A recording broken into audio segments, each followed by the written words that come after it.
One this is professor MH और आज के इस वीडियो में we will discuss components of consolidated financial statement. Consolidated financial statement का हम लोग ने जो लेक्चर सीरीज स्टार्ट किया था, सबसे पहले हम लोग ने इसका बेसिक इंट्रोडक्शन देखा था। बेसिक इंट्रोडक्शन के बाद हम लोग ने इसका पर्पस देखा, फिर इसके एडवांटेजेस देखे।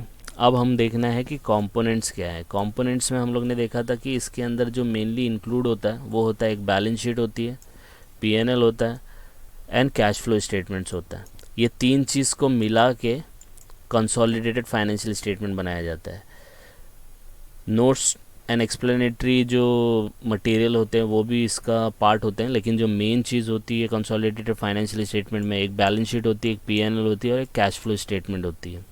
ठीक है, जब इनको बनाया जाता है कंबाइंड करके तो उसी को हम बोलते हैं consolidated financial statement as per AS accounting standard 21। ठीक है, तो यही इसके कंपोनेंट है। अब इसके बारे में छोटा छोटा इन्फॉर्मेशन है जो आपको याद रखना है। पहला ये है कि कंसोलिडेटेड फाइनेंशियल स्टेटमेंट जो प्रेजेंट किया जाता है, कौन प्रेजेंट करता है? पेरेंट करता है। तो सेम फॉर्मेट में होना चाहिए जो फॉर्मेट में पेरेंट अपना फाइनेंशियल स्टेटमेंट प्रेजेंट कर रहा है, राइट। तो मोस्टली सेम फॉर्मेट में ही होता है, लेकिन ये याद रखना है कि जो फॉर्मेट में पेरेंट ने प्रेजेंट किया है सेम फॉर्मेट होना चाहिए जो वो सेपरेट फाइनेंशियल स्टेटमेंट, क्योंकि पेरेंट को दो करना पड़ता है, एक सेपरेट करना पड़ता है और एक कंसोलिडेटेड करना पड़ता है।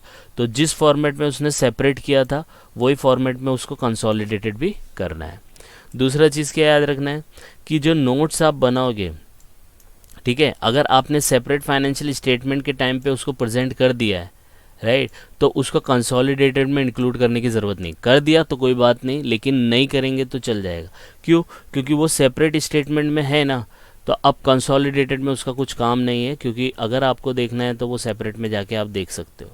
तो जो चीज़ सेपरेट फाइनेंशियल स्टेटमेंट में इंक्लूड हुई है उसको कंसोलिडेट में इंक्लूड करने की ज़रूरत नहीं है। यहाँ पे नीड नॉट बोला है, ठीक है, कर भी दिया तो कोई प्रॉब्लम नहीं है। फिर बोला है present only those notes necessary for presenting the true and fair view of consolidated financial statement. Material note need to be disclosed. आपको वही नोट्स को प्रेजेंट करना है जो true and fair view present करती है कंसोलिडेटेड फाइनेंशियल स्टेटमेंट की। Material notes to be disclose. अब ये नोट्स कौन सी होती है जो नेसेसरी हो, या मटेरियल नोट्स कौन सी होती है? तो all notes are important only, लेकिन मटेरियल अभी इन द सेंस, जैसे एग्जांपल के तौर पे है बैंक बैलेंस, तो उसका एक नोट होता है कैश एंड कैश इक्विवेलेंट, ठीक है, वो नोट बनाते हैं। अब उसके अंदर कितने बैंक में आपका कितना बैलेंस है, that is the important one, material note है। अब वो क्या बैंक का ब्रांच के बारे में, मतलब उसका एड्रेस भी दिया है, उसके बारे में उसकी ज़रूरत नहीं है। अपने को किस चीज़ की ज़रूरत है कि भाई कितने बैंक अकाउंट है और उसका अंदर बैंक बैलेंस कितना है। तो आपको वही नोट को इंक्लूड करना है जो आपकी ट्रू एंड फेयर व्यू को प्रेजेंट कर सके। आई इस बात समझ में? लास्ट इसमें बोला है the consolidated should be disclose as per the applicable of schedule 3। Schedule 3 के बारे में मैंने अलग से वीडियो बनाया है, आप उसको जाके देखेंगे। तो वो आप कंसोलिडेटेड बनाओ या सेपरेट बनाओ, दोनों में आपको यूज़ करना पड़ेगा, जिसको हम लोग बोलते हैं जनरल इंस्ट्रक्शन। तो आप अगर सर्च करेंगे मेरे चैनल पे जनरल इंस्ट्रक्शन फॉर प्रिपरेशन, तो आपको उसका नोट मिल जाएगा, उसका वीडियो मिल जाएगा। और वैसे भी मैंने लिंक डिस्क्रिप्शन में दे दिया, वहाँ जाके आप इसका जनरल इंस्ट्रक्शन पढ़ सकते हैं। ठीक है, तो ये कंपोनेंट्स है। कंपोनेंट्स में कौन कौन सी चीज़ों को याद रखना है? सेम फॉर्मेट होना चाहिए। अगर आपने नोट इंक्लूड किया है तो कंसोलिडेटेड में मत इंक्लूड करो, मटेरियल नोट को इंक्लूड करो और जनरल इंस्ट्रक्शन फॉलो करो।